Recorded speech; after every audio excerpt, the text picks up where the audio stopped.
Meus queridos, eu queria convidar vocês para abrirem comigo suas Bíblias em Filipenses, Epístola de Paulo aos Filipenses, capítulo de número 2. Nós vamos ler os versículos do 5 até o 8, amém? Filipenses, capítulo de número 2, versículos de 5 a 8. Esse texto é um texto relativamente conhecido, mas é um texto que é muito poderoso. Eu tenho meditado sobre esse texto ao longo de toda a minha experiência de fé. Muito obrigado, meu querido. Deus abençoe. Ao longo de toda a minha vida de fé, esse texto tem passado pela minha mente e pelo meu coração reiteradamente. Várias vezes, muitas e muitas vezes seguidas, muitas e muitas vezes, ao longo de todos os anos da minha conversão. Não tem um momento, não tem nenhum ano, ou sei lá, um período menor do que ano, em que esse texto não volte à tona na minha mente e no meu coração, como uma expressão de verdade cristã que me constrange. Amém? E nesse texto aqui, nós estamos lendo a epístola, vamos ler agora a epístola de Paulo aos Filipenses. Nessa epístola é a epístola que Paulo, ele fala que o viver para ele é Cristo, o morrer é lucro. Ele fala das tribulações que ele viveu, e é nessa mesma epístola que ele diz: posso todas as coisas naquele que me fortalece. Ele não estava fazendo uma declaração triunfalista. Paulo não estava fazendo declaração de uma vitória imaginária, digamos assim, triunfalista que a gente costuma ver hoje em dia, né? Paulo estava falando que qualquer que seja as circunstâncias da vida dele, quaisquer que sejam as dificuldades pelas quais ele passe, tendo abundância ou tendo falta das coisas, ele estaria contente no Senhor. Ele podia todas as coisas naquele que o fortalecia. Amém? Então é nesse contexto, no contexto de uma comunidade que vivia dificuldades, que vivia as promessas do Senhor, mas também passava pelas suas tribulações, é que esse texto ele emerge. Paulo coloca ele dentro de um contexto do capítulo 2, em que o texto inteiro fala sobre a questão das relações entre os irmãos, das relações entre as pessoas, do serviço comum, da humildade comum, das renúncias comuns que cada cristão, que cada pessoa que estava ligada à igreja precisava fazer. E quando a gente olha para esse cenário, é que esse texto emerge com toda a sua força. Nós vamos lê-lo agora, e eu te peço que você preste bastante atenção nisso que está dito aqui. Eu vou ler na versão da NAA, se puder colocar aí, 2:5, já está ali, amém. Diz assim o texto: tenham entre vocês o mesmo modo de pensar de Cristo Jesus, que, mesmo existindo na forma de Deus, não considerou o ser igual a Deus algo que deveria ser retido a qualquer custo. Pelo contrário, ele se esvaziou, assumindo a forma de servo, tornando-se semelhante aos seres humanos. E reconhecido em figura humana, ele se humilhou, tornando-se obediente até a morte, e morte de cruz. Amém? Glórias a Deus. Feche teus olhos. Pai, eu sei que teu servo já orou, mas eu quero te pedir apenas que o Senhor aplique a tua palavra ao nosso coração. Aplique a tua palavra à nossa necessidade.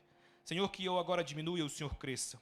Que eu seja apenas o teu instrumento para transmitir do teu coração para o coração dos meus irmãos aquilo que está no teu, Pai. Eu quero, em nome de Jesus, te pedir que, papai, tudo aquilo, Senhor, que for do homem, seja anulado e somente o teu Espírito Santo fale conosco. Assim como o Senhor falou comigo através desse texto hoje e ontem e anteontem, papai, nesses dias que passaram, eu quero te pedir que o Senhor fale, Senhor, com a tua igreja hoje, em nome de Jesus. Amém. Queridos, eu dizia que esse texto é um texto que passou pela minha vida de muitas maneiras, em muitos momentos, e é um texto que me deixa assim com o coração apertado, me deixa com o coração constrangido. Ele me faz sentir o meu verdadeiro lugar diante de Cristo, diante de Deus. E imagine aí, por um momento, imagine que o CEO, né? Está muito em voga essa questão do CEO, né? Presidente, né?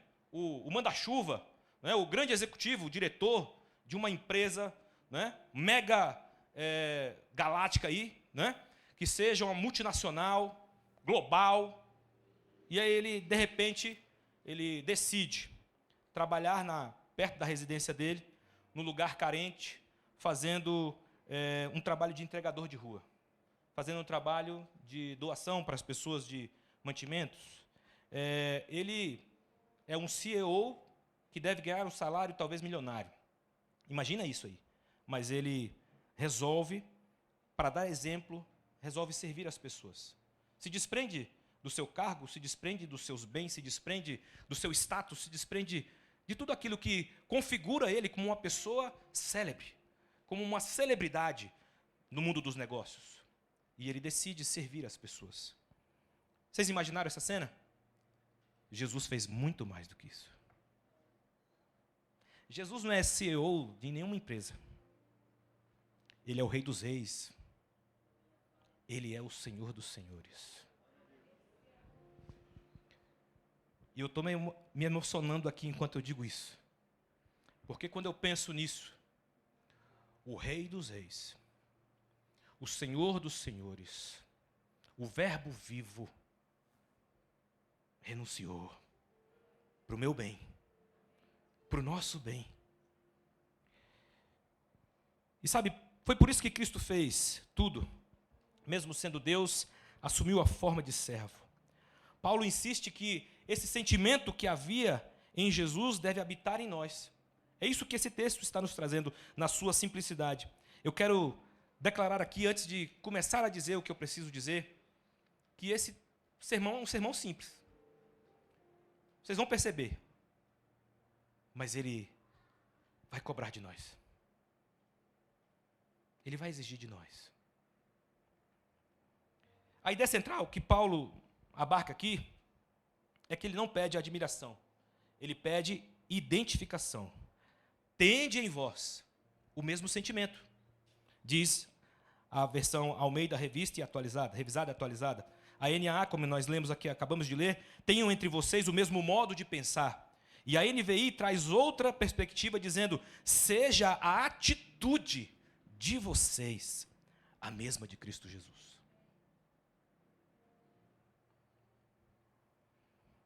Humildade não é temperamento ameno. Tem gente que confunde, né?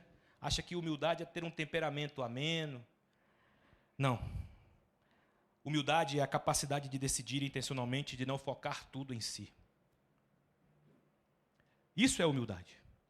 Ter a decisão intencional de não permitir que tudo seja focado em mim mesmo. Rick Warren, certa vez, disse, a humildade não é pensar menos de si mesmo, mas pensar menos em si mesmo. Entenda, vou repetir.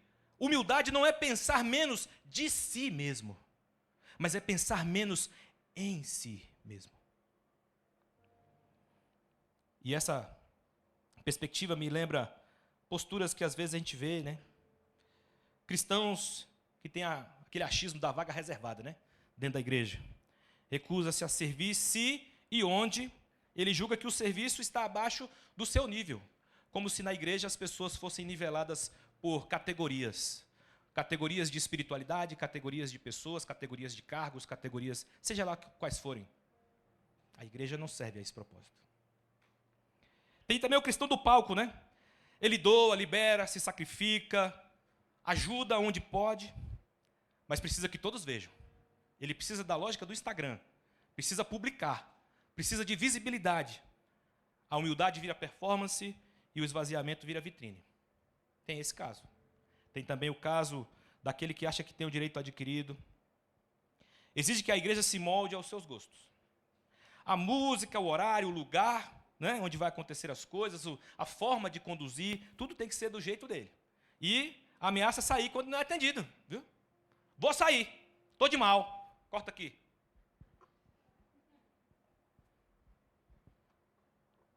Eu não estou fazendo isso para ninguém, não, tá? Só estou...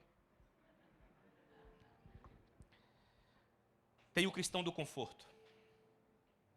Aquele que evita o sacrifício genuíno. Ele gosta do evangelho, viu? Mas não gosta de cruz. Fala bem do evangelho. Prega o evangelho. Não sei lá de que forma, mas ele não gosta da cruz. Para ele, evangelho é coisa de príncipe, de filho do rei, né?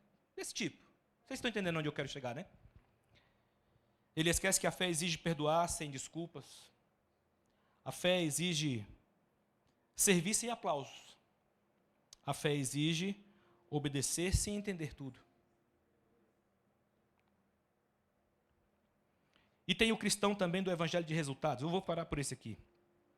Se não recebe a sua exata perspectiva, a sua exata expectativa, murmura, critica, faz bico. Igual criança mimada, né? Os seus fazem bico? Nossa, quantas vezes os meus fizeram bico para mim? Eu devo ter feito muito bico para minha mãe. Minha mãe fala que eu era bicudo. Fazia bico. E quantas vezes a gente não quer fazer bico para Deus? A gente costuma fazer bico para Deus. E eu mesmo já fiz. Me envergonho disso. Mas eu já fiz bico para Deus. Senhor, como é que pode isso? Não estou entendendo nada. E o biquinho lá, né? Hoje, queridos, o mundo aplaude quem sobe, o mundo aplaude quem tem ascensão, quem aparece. O evangelho celebra quem desce. Celebra quem serve. Celebra quem se doa. Hoje nós vamos aprender com 3 movimentos da mente e do coração de Cristo. E o primeiro movimento que eu quero compartilhar com os irmãos, eu disse que esse sermão era simples, né? Falei? É simples, mas ele vai cobrar de nós. E o primeiro movimento de Cristo foi de renúncia. Uma renúncia do seu status. Jesus não deixou de ser Deus, tá? Tem muita gente que entende esse versículo, essa passagem, como se Jesus tivesse renegado a sua divindade. Não, ele não negou a sua divindade, ele não abriu mão dela. Mas ele abriu mão, ele renunciou a usar dos atributos, dos poderes, diretamente, que ele tinha como Deus. Ele agiu como qualquer um de nós deve agir. Caminhou como qualquer um de nós deve caminhar nessa terra. Tem até algumas expressões bíblicas que eu estava estudando outro tema, né? E Deus falou que era esse aqui, mas estudando outro tema, eu me dei conta, por exemplo, que lá em Mateus 4, a Bíblia diz que Jesus foi conduzido pelo Espírito ao deserto. Ele não foi com os próprios pés, não. O Espírito Santo compeliu ele. Vocês estão entendendo que ele andava como um de nós? Andava com o Espírito, mas andava como nós temos que andar. Nós temos que andar com o Espírito, amém? Assim como ele andou. Mas o movimento dele, o primeiro movimento que ele faz é a renúncia do status. A ideia que está aí é, Jesus mesmo sendo igual a Deus, não se agarrou ao privilégio de ser igual a Deus. Vocês entendem isso? Jesus, mesmo sendo igual a Deus, não se agarrou ao privilégio de ser igual a Deus. Ele tinha pleno direito ao trono, tinha pleno direito à adoração, tinha pleno direito à glória, mas ele não tratou esse direito como algo a ser explorado, como algo a ficar aferrado, agarrado. Ele renunciou. E a aplicação para nós é que nós vivemos numa cultura de direitos, direito ao reconhecimento, direito ao espaço, direito ao cargo, direito a esse papel eclesiástico, direito à última palavra. A gente se advoga, né? Advoga para nós mesmos muitos direitos. Jesus não advogou direitos para si. Ele renunciou aos direitos. Para o meu bem, para o seu bem. E isso nos fala que a mente e o coração de Cristo nos convidam a abrir mão do direito de sermos tratados por uma lógica de algum tipo meritocrática e egóica. Jesus não fez isso. Sabe, quando a gente pensa que as pessoas têm que ser tratadas meritocraticamente, eu não tenho nada contra a meritocracia. Mas quando a gente olha para o Evangelho e pensa que o Evangelho é uma celebração de meritocracia, a gente já começou errado. Porque ninguém tem mérito algum diante de Deus. Tudo é feito por Ele, por graça, pelo poder dEle em nós, pelo Espírito Santo que habita em nós. Nada é nosso. Tudo é dEle. Tudo é por Ele, por meio dEle e para Ele. São todas as coisas. Glória, pois, a Ele eternamente. Amém. Cristo abriu mão de prerrogativas divinas para ser crucificado como escravo. Cristo abriu mão das prerrogativas divinas para ir até a morte de cruz, a morte mais vergonhosa que existia no tempo em que ele foi executado. Ele abriu mão, renunciou. 2 Coríntios 8:9 diz: pois conheceis a graça de nosso Senhor Jesus Cristo, que sendo rico, se fez pobre por amor de vós, para que pela sua pobreza vos tornasseis ricos. Ramon acabou de falar aqui sobre a lei da semeadura. Olha só, a lei da semeadura se baseia no fato de que Cristo renunciou para que nós tivéssemos. Cristo renunciou à sua glória, às suas riquezas, à adoração da qual ele era digno, para que nós tivéssemos. Eu estava numa aula esses dias, falando de João 3,16, e eu pensava, né? João 3,16 até o 18, e lá o texto nos diz: porque Deus amou o mundo de tal maneira que deu o seu Filho unigênito para que todo aquele que nele crê não pereça, mas tenha a vida eterna. A gente sabe de cor esse texto, mas será que a gente já meditou sobre a profundidade desse texto? Deus amou o mundo, a mim e a você, todos nós, de uma tal maneira que deu o seu Filho. E a gente pensa, não, foi só Deus que tomou a iniciativa. Não, Jesus também tomou. E é aqui que eu conecto as duas coisas. O Senhor amou o mundo de uma tal maneira que deu o seu Filho, e o Filho amou o mundo de uma tal maneira que se deu. Ele se deu. Ele renunciou.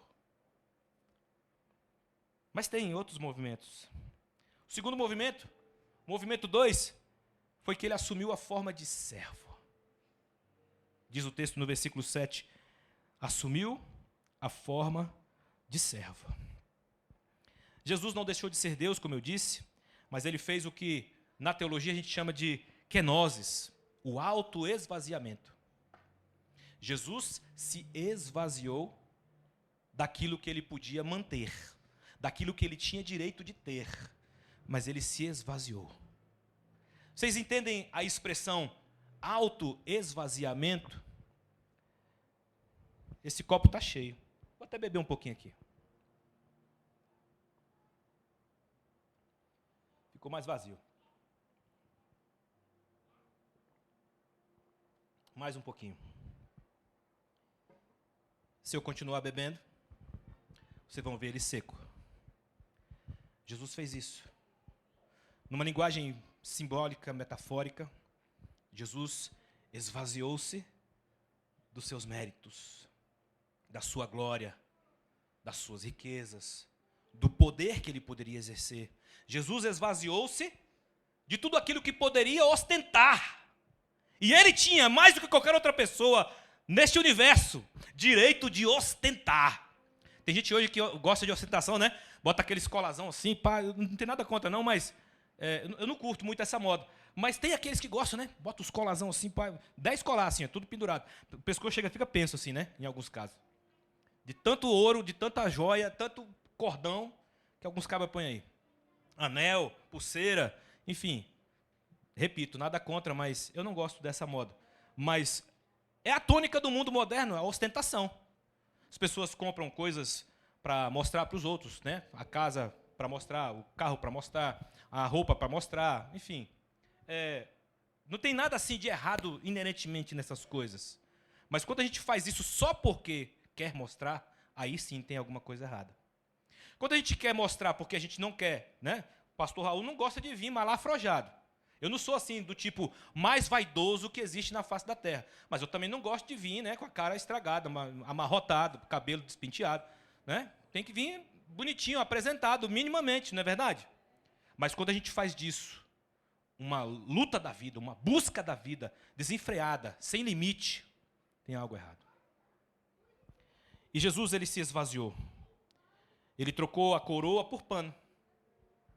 Trocou o trono por manjedoura. Trocou o culto dos anjos pelo cansaço da carpintaria.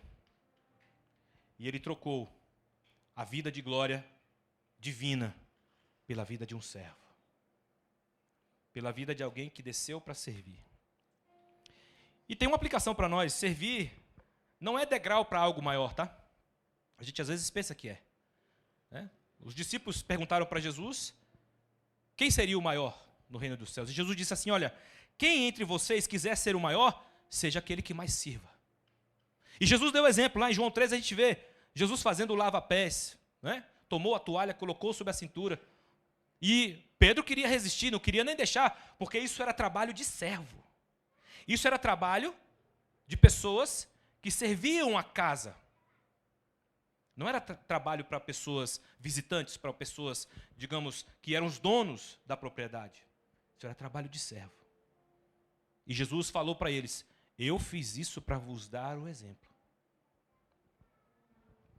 Servir, eu dizia, não é degrau para algo maior. Servir é algo maior. Servir é o algo maior. Diga para quem está do seu lado aí: servir é o algo maior. Servir é o algo maior. A igreja não precisa de mais líderes com coroa. Eu renuncio às minhas, desde já. Se eu tinha pretensão, tá? Só estou falando isso aqui retoricamente. Se é que havia alguma pretensão de eu pretender ter alguma coroa, eu agora já estou renunciando aqui agora, publicamente. A igreja não precisa de mais líderes com coroa, precisa de discípulos com toalha e bacia. Como Jesus. Marcos 10:45 vai nos dizer: pois o próprio Filho do Homem não veio para ser servido, mas para servir e dar a sua vida em resgate por muitos. Eu vou repetir esse texto é maravilhoso. Pois o próprio Filho do Homem não veio para ser servido, mas para servir e dar a sua vida em resgate por muitos. Muitos de nós não querem servir como o Senhor nos chama para servir. Muitos de nós relutam em fazer o que Deus já nos chamou para fazer, que conscientemente nós já entendemos, nós já discernimos que foi chamado de Deus. Muitos de nós se esconde na suposta incapacidade, na suposta falta de preparo, na suposta falta de tempo, no suposto cansaço, na suposta dificuldade das circunstâncias em que está vivendo. Tem muita desculpa para a gente usar. Tem muita desculpa para se usar. Mas o que esse texto nos diz é que o próprio Filho do Homem não veio para ser servido, mas para servir e dar a sua vida em resgate por muitos. E quando eu leio esse texto, eu também me envergonho de mim mesmo. Eu quero declarar isso aqui, para não parecer assim que eu estou empavonado de super crente, tá? Estou não. Muito pelo contrário. Eu estou aqui envergonhado de mim mesmo. Eu chorei ali, no primeiro louvor que nós cantamos nessa noite. Chorei, porque eu reconheci que faltava ainda alguma coisa. Que está faltando em mim alguma coisa ainda. E eu quero dar para Jesus. Eu quero. Eu falei para o Senhor: Pai, eu sei que eu tenho tido desculpas, eu tenho dado desculpas. E eu sei que, muitas vezes, as desculpas, elas aparecem dentro de um contexto de circunstâncias que parece fazer sentido. Mas, no fundo, eu reconheço que são desculpas. E que eu posso fazer mais. Então, me ajuda. Me ajuda, meu Pai, porque eu quero. Eu quero ser digno, eu quero fazer mais. Eu não quero viver só para mim. Eu quero viver para Ti. Eu sei que existe uma responsabilidade sobre mim pela minha casa. Eu sei que existe uma responsabilidade sobre mim em relação a tarefas da igreja. Mas, Pai, não se trata só disso. Se trata da minha relação contigo. Foi assim que eu orei. Se trata da minha busca, do meu desejo, do meu anseio de conhecer o Senhor e de agradar o Senhor. Tem gente que pensa que santidade é vestir de uma determinada forma, falar o evangeliquez, né? Enfim, tem uma determinada forma de pensar, digamos, um código de crenças, né? Santidade é agradar ao Senhor. Quem busca agradar ao Senhor, de verdade, sabe o que é santidade. Vai se santificar. Vai chegar no momento, vai chegar do jeito, vai ser aprumado, vai ser lapidado, vai ser capacitado para ser agradável a Deus. Porque isso foi o que foi requisitado lá em Romanos 12, não é? Rogo-vos, irmãos, que apresenteis os vossos corpos.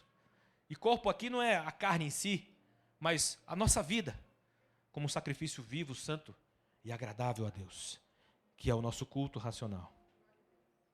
Foi para isso que Ele nos chamou. Foi para isso que Ele nos salvou. Não para a gente viver para nós mesmos.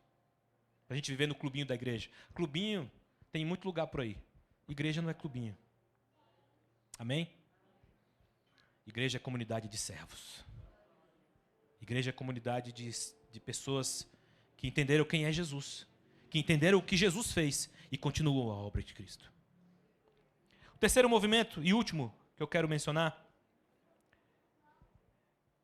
é que Jesus obedeceu até o fim. A ideia que esse versículo 8, por exemplo, nos passa, é justamente a de que ele se humilhou, tornando-se obediente até a morte. Tem um outro versículo, em Hebreus, se eu não me engano, que fala sobre a questão do pecado. E o autor de Hebreus, ele usa a expressão, vocês ainda não batalharam até a morte, combatendo contra o pecado. Eu conecto essa expressão que mostra como o que Jesus fez é o que é esperado de nós também. Hebreus diz, eu tenho visto que vocês ainda não combateram contra o pecado até a morte. Essa expressão até a morte é uma expressão que nos assusta. É uma expressão que não é confortável, eu sei. Mas lutar contra o pecado, mesmo até a morte, é o que é requerido de nós como crentes, como servos de Deus, como pessoas chamadas por Jesus. Jesus, ele foi obediente até a morte. E não foi uma morte nobre, não. Foi a morte de cruz, um instrumento de maior vergonha pública do primeiro século, da era do Império Romano. A humildade de Cristo não foi sentimentalismo. A humildade de Cristo foi obediência selada com sangue. Jesus não teve meros sentimentos. Jesus teve uma atitude. Quando foi dado a ele a escolha sobre o que ele iria fazer em relação à cruz, a gente sabe da história do Getsemane, como ele orou. Pai, se possível for, passa de mim esse cálice. Jesus estava reconhecendo que o cálice que ele iria beber, dali a pouco tempo, era um cálice duro, doído, difícil, muito exigente. Pai, se possível for, passa de mim este cálice. Mas a oração dele dizia também, mas não seja feita a minha vontade, sim a tua. Pai, se for possível, passa de mim este cálice, sem que eu o beba. Todavia, se não tiver outro jeito, seja feita a tua vontade. Jesus, ele se dispôs a obedecer. E como eu disse, foi uma obediência selada com sangue. Foi uma obediência sangrenta. Foi uma obediência cruenta. Quando a gente fala de via crucis, a gente fala de todo o drama que ele experimentou em ser humilhado, ser esbofeteado, ser chacoteado, ser esmurrado, ser chicoteado, ser tomar paulada, não sei, apauladado, ia falar uma palavra bem estranha aqui, mas ele tomou pauladas também, recebeu uma coroa de espinho e foi seguir o caminho da cruz. E lá, na cruz, ele ainda sofreu mais. Essa obediência selada com sangue mostra que o coração de Cristo nos chama a obedecer quando não entendemos. Nos chama a perdoar quando não somos correspondidos. Nos chama a servir quando nós não somos notados. Nos chama a carregar a cruz, mesmo quando nós não merecemos. E o sentido de ser cristão foi definido por ele de uma maneira muito específica, muito particular, quando ele certa vez disse aos discípulos, aquele que quer vir após mim, negue-se a si mesmo. Tome cada dia a sua cruz e siga-me. Eu disse para vocês no início que esse sermão era simples, e é simples, não é? Mas ele é exigente.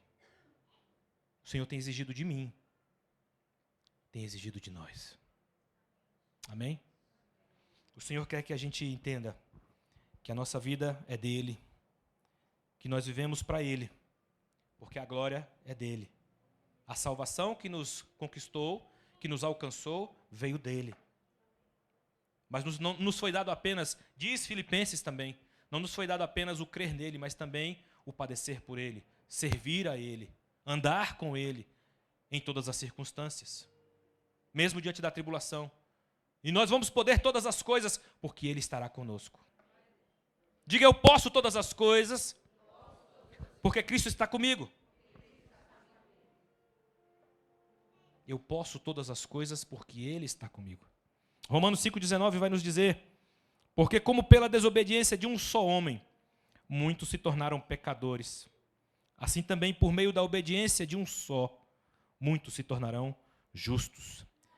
Essa obediência não nos salva. A obediência que nós manifestamos diante de Deus não é a obediência que nos salva. Essa obediência é consequência de já termos sido salvos. Amém? Nós aprendemos isso de todas as epístolas de Paulo. Lá em Tiago, né, nós aprendemos também que a fé, ela se mostra como sinais de uma pessoa que realmente é salva. Então, a fé, em um certo sentido, ela não é, digamos assim, uma referência de meritocracia. Ela não é baseada no mérito de ninguém, não é baseada na glória de ninguém, não é baseada naquilo que ninguém faça. Ela é baseada naquilo que Cristo fez. Mas depois que Cristo fez, e a graça se revela a nós, que a graça inunda a nossa vida e o Espírito Santo vem habitar em nós, é imprescindível que essa fé se expresse como gratidão, serviço, entrega, renúncia e obediência.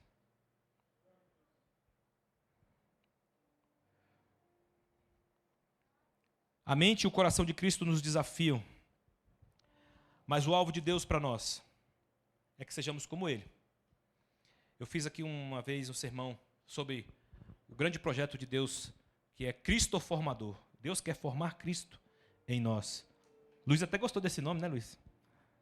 Mas eu não fiz esse nome apenas, não criei essa palavra só para ter um elemento retórico. Não. Essa é a vontade de Deus sobre nós. Deus quer formar Cristo em nós. Quer Cristo formatar a mim e a você. Nós temos que parecer com Jesus. Se somos cristãos, temos que parecer com Jesus. Temos que fazer esses 3 movimentos na nossa vida. O movimento de renunciar. Renunciar a status, renunciar méritos, renunciar cargos. Renuncia. Não é isso que te define. O que te define é a tua relação com Ele. Nos chama também para que nós assumamos a forma de servo. Porque Jesus veio para servir. E nós também com Ele servimos. E o movimento da obediência até o fim. A obediência que move a nossa vida em direção a Deus. Quando a gente lê o Tiago aqui, e ouvimos, principalmente a primeira pregação do pastor Wellington, nós vimos que lá é dito para nós que nós devemos agradecer quando somos provados. Agradecer quando passamos por muitas provações, porque depois de provados, nós seremos aprovados. Nós seremos agradáveis a Deus. Isso vai produzir em nós perseverança, vai produzir em nós aperfeiçoamento, vai produzir em nós maturidade. E quando nós pensamos que Jesus, Ele renunciou a todas essas coisas, resolveu servir, resolveu obedecer até o fim, até a morte, morte de cruz. Tem o outro lado da moeda que eu não li, não era a ênfase do nosso sermão de hoje, mas é a coroa de todo o parágrafo que vem antes. Lá em Filipenses 2, de 9 a 11, a Bíblia diz assim: por isso também Deus o exaltou sobremaneira, e lhe deu o nome que está acima de todo o nome, para que ao nome de Jesus se dobre todo joelho, nos céus, na terra, debaixo da terra, e toda língua confesse que Jesus Cristo é Senhor, para a glória de Deus Pai. A glória vem depois da renúncia, depois do serviço, depois da obediência. Jesus já tinha glória, Jesus já tinha divindade, Jesus renunciou a eles. Mas depois que ele fez isso, o próprio Pai o exaltou, como diz o texto, e lhe deu um nome que está acima de todo nome. Mas isso foi resultado de renúncia, de serviço e de obediência. Ser cristão não é vida de beira de praia. Não é proibido ir na praia, tá, irmãos? Antes de qualquer coisa, não pense que o pastor Raul está falando que é proibido ir na praia. Eu estou querendo, estou precisando, tá? Precisando. Quando o pastor Wellington fala aqui, eu fico assim rindo ali no meu cantinho, né? Mas eu vou falar aqui também. Quem tiver aí, sentir o toque de Deus aí, quiser pagar uma, né? Quem sabe? Vai que, né? Vai que cola. Então, estou me valendo aqui, eu estou imitando meu pastor. Mas, brincadeiras à parte, eu quero dizer para os irmãos que não é proibido ir à praia.